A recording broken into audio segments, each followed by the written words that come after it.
With many compelling vehicles in the compact sedan segments, what do you think of the Kia Forte?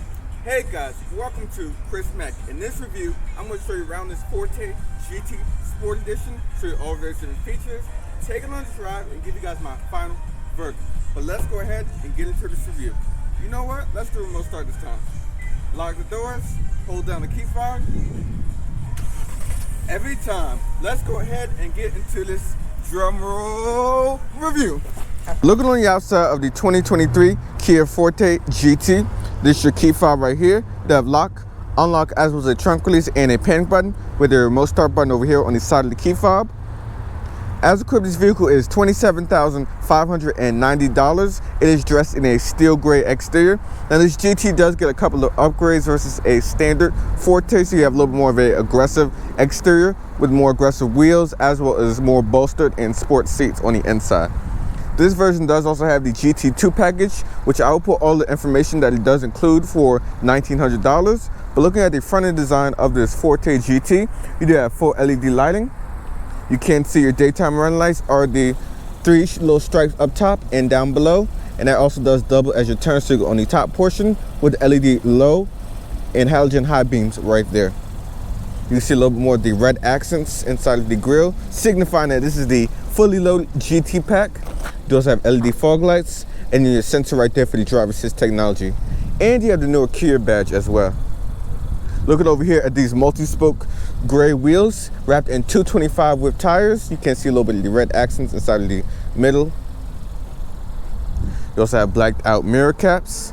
And having the GT2 pack, you do get the addition of a moonroof up top. Keyless entry is for the front door handles. Over here is your window sticker. I'll put all this information in the description below. Gas tank is also over here on the driver's side. It is a 14-gallon tank.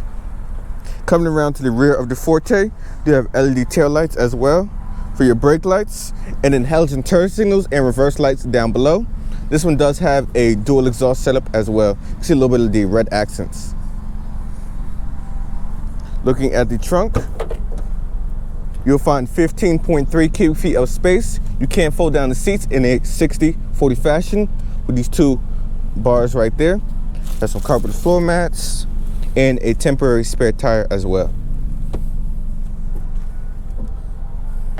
This one also does have the smart trunk, so stand behind the vehicle for 3 seconds with the key fob and it'll open up automatically. You have a blacked out spoiler, which looks sick. But now let me show you guys under the hood. Now the standard Forte does have a 2-liter 4-cylinder, which is connected with a intelligent variable transmission. But this one right here has a upgraded powertrain. Let me get the proper rod for you guys. Boom. Now this one has the 1.6-liter turbo 4-cylinder, makes 201 horsepower with 195 pound for the torque. You'll get 27 in the city, 35 on the highway, and 30 combined, my bad. Vehicle weight is 3,079 pounds. It has a 7-speed dual clutch transmission. Also available is a 6-speed manual as well.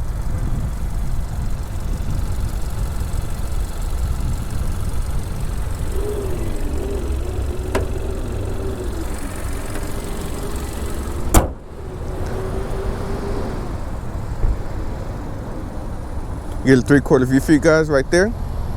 Boom. But now let's hit the interior where all the action happens in the Forte. I have the seat a little bit further back than 5'6" would suggest, but I have about 2.5 inches of legroom. As far as headroom goes, I have about 1.5 inches of headroom, which is pretty good for a vehicle in the segment. Back here you do have your window controls. Only the driver's window is automatic. You do have one USB-A port down below with some air vents, storage compartment right there, and then your center console, 2 cup holders, and you do have LED illumination up top. But now let's hit the cockpit where all the action happens.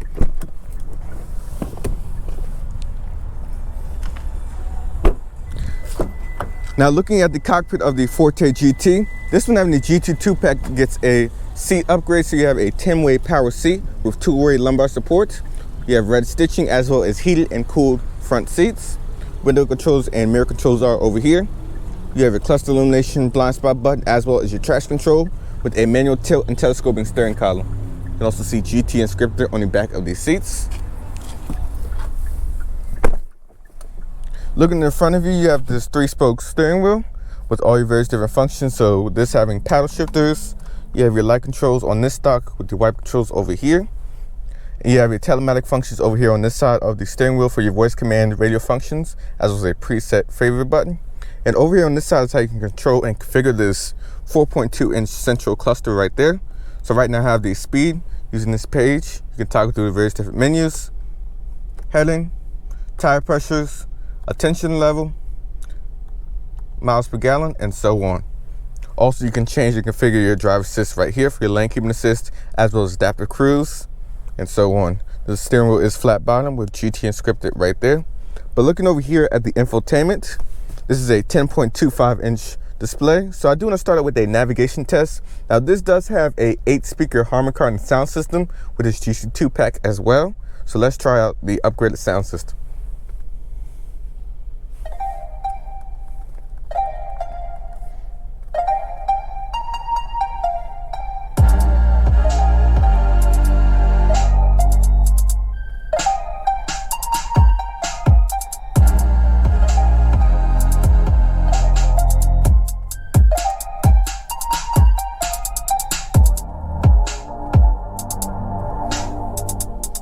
As you see, the 8-speaker Harman Kardon sound system has a lot of bass and sound quality. Definitely does sound way better than the other systems in the lower end trims. But going back to your main home page, which you'll hit right there, this is your main screen for your media functions, or if you have your radio up. And over here you do have navigation. So we'll try a quick navigation test.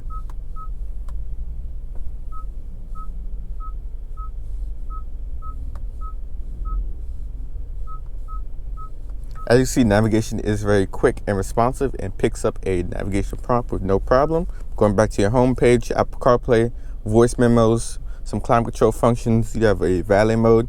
Now, quiet mode, as I stated in my other Hyundai/Kia reviews, is basically putting sound in the front of the cabin if you have a kid sleeping in the back. HD radio data right there for your traffic, weather, and gas pricing. Your radio over there for Sirius XM, FM, AM, and rewinding radio. Media functions, you do have your setups over here on this page. Under vehicle settings, you can configure all your driver assist technology, your cluster settings, lights, as well as some more settings right there for the ambient lighting. Now it does have a multicolored ambient lighting, but it's only for the GT logo right over here.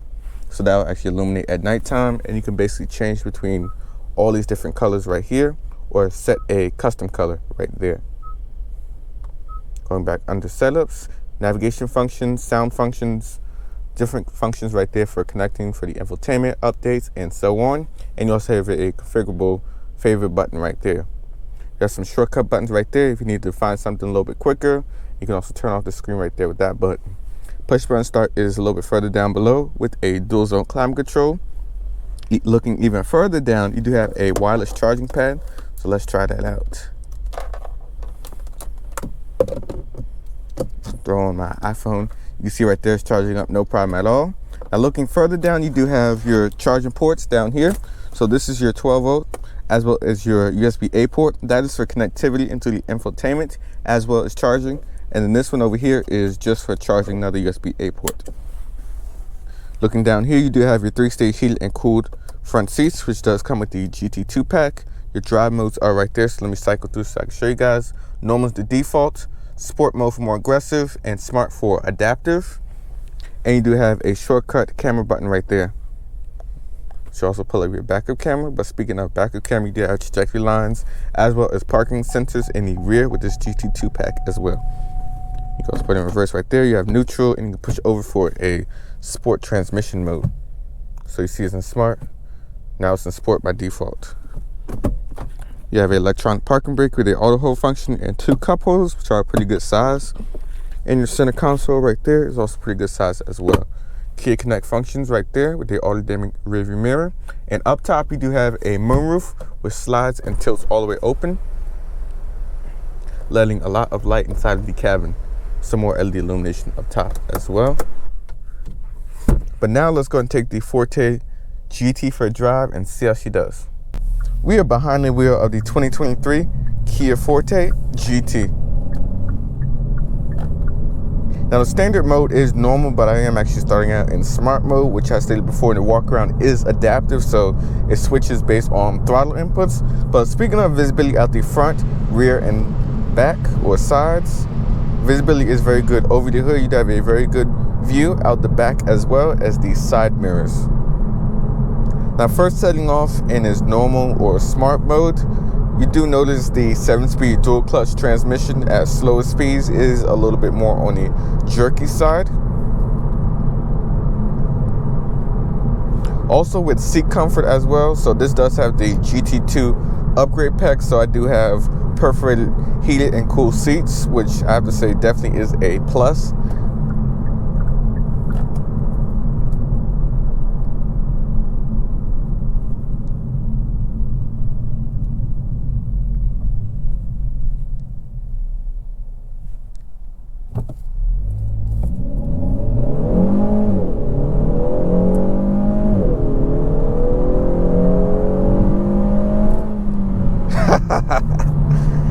And yes, that's probably the biggest reason to go for this GT over the base version, which only has about 147 horsepower. But this thing right here has a 1.6 liter turbo, which makes 201 horsepower. Basically the same engine as in the Elantra inline, as well as this vehicle does share the same platform. But once you go to 7-speed dual clutch, this has quick shifts. But I'm talking a little bit more once we hit the back road over here about how it really drives when you put it into its full-blown sport mode and drive it. This vehicle really does remind me of why I like these affordable performance vehicles. That's basically what the channel is based around. Vehicles that the everyday Joe can basically afford and have like a nice little bit of power, speed, and so on a daily basis.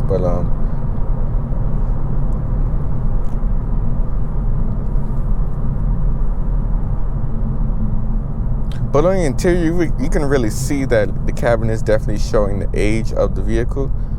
The way you have this tiny 4.2-inch display, and then you have this 10.25-inch display over here, which is a pretty good size, but I think this central screen right here could be a little bit bigger.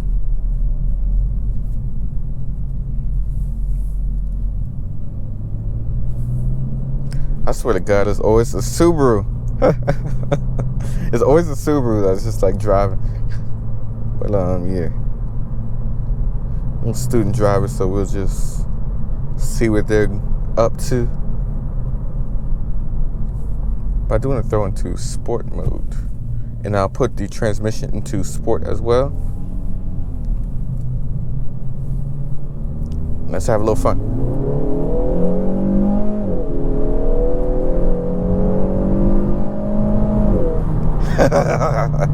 And you get the little farts on the outshifts. Definitely does sound fun. It does have a sport exhaust. You also get a little bit more of the sportier outside sport seats and a couple of little more upgrades to really enhance the overall driving dynamics of this vehicle.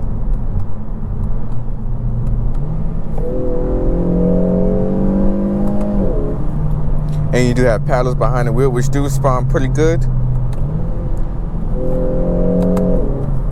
and are immediate. The moment you hit a paddle, it just goes. And that's what I love about these dual clutch transmissions.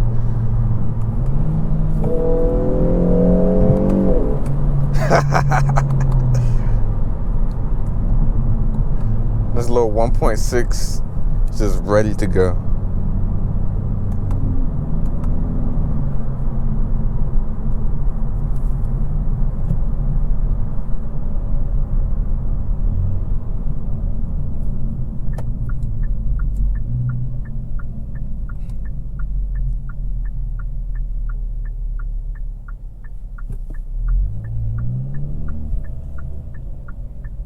You can feel that dual clutch right now, just at the slower speeds.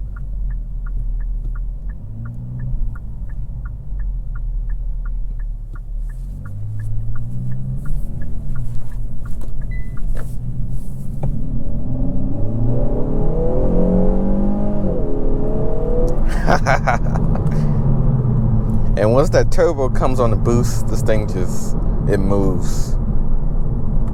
Now, yes, it's not like crazy fast, but for the normal individual, this is more than enough power. Doing try quick 0 to 60 though. Sport transmission, sport mode, traction off. Let's go.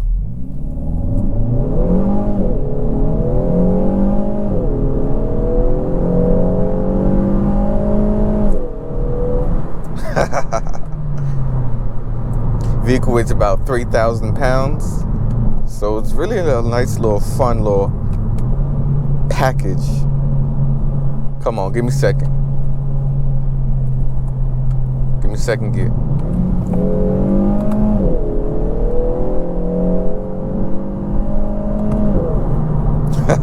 Oh look, there's another one right there. Another Forte. But I think that one's a GT line. So basically the GT line has the base motor, the 147 horsepower 2-liter with the intelligent variable transmission, but it has like the outside GT look. So if you want a little bit more of a stylish vehicle, you can definitely get that version. But like I stated before, the cabinet is really showing its age on the inside, this tiny 4.2-inch display. The infotainment isn't bad. All it really needs is just a little more response and wireless connectivity to really bring it in line with the segment, or basically the main competitor, the Honda Civic, which is like the king of the segment right now.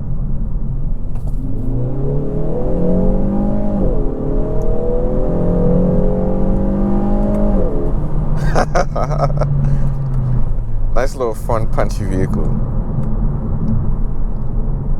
So you think of things like the Civic Si and just all the affordable vehicles with let me get a quick rolling shot of this Z06.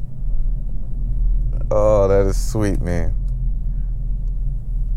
And this is why I love cars so much. You can go from this normal vehicle with a little bit of performance, and you can see things like that Z06 over there, where it goes over there by the gas station. Just so cool. I'll be back in a second once the light turns green. All right, let's go. I'm gonna throw it back into its smart mode, so we can cruise behind the traffic. And I'm gonna throw on the adaptive cruise control.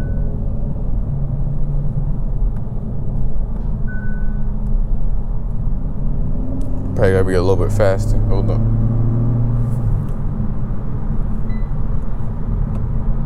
Yep, traction's back on. There we go. Now we got our driver assist set. So right now I have it set to 55 miles an hour. You have up to 4 following distances. Whoa. It's looking at the ion over there. So you have up to 4 following distances with this adaptive cruise control system. And you can go all the way down to 1. It does also have lane keeping assist with steer assist. Let's try veering over. You see right there, it'll give you a little bit of feedback in the steering wheel, and it'll also bring you back over into your lane. Let's see if it puts on brakes.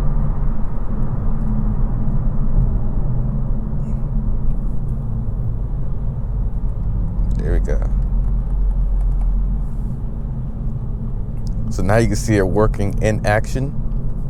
I'm just cruising behind this Lexus. But overall, what do I have to say about this Forte GT? Now, honestly, I am excited to see once this vehicle does get a redesign for possibly 2025 model year, which I'm hearing that will be dubbed the K3, which should be interesting as Kia is going away from the name nomenclature to more numbers or numerical, depending upon how you like it. And I'll really be excited to see what that does offer, as it will upgrade the technology.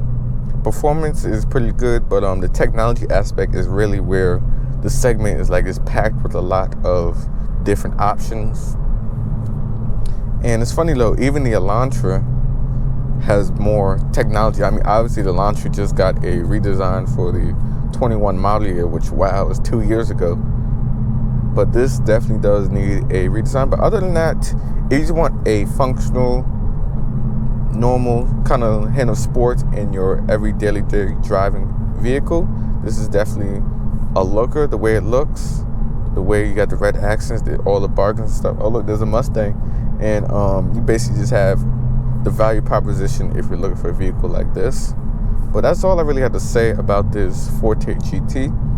And this traffic is killing my vibe, so I'm gonna go ahead and cut the video here. But that's all I have to say about this Forte GT. This is Chris signing out, and I'll see you guys in the next one. Peace.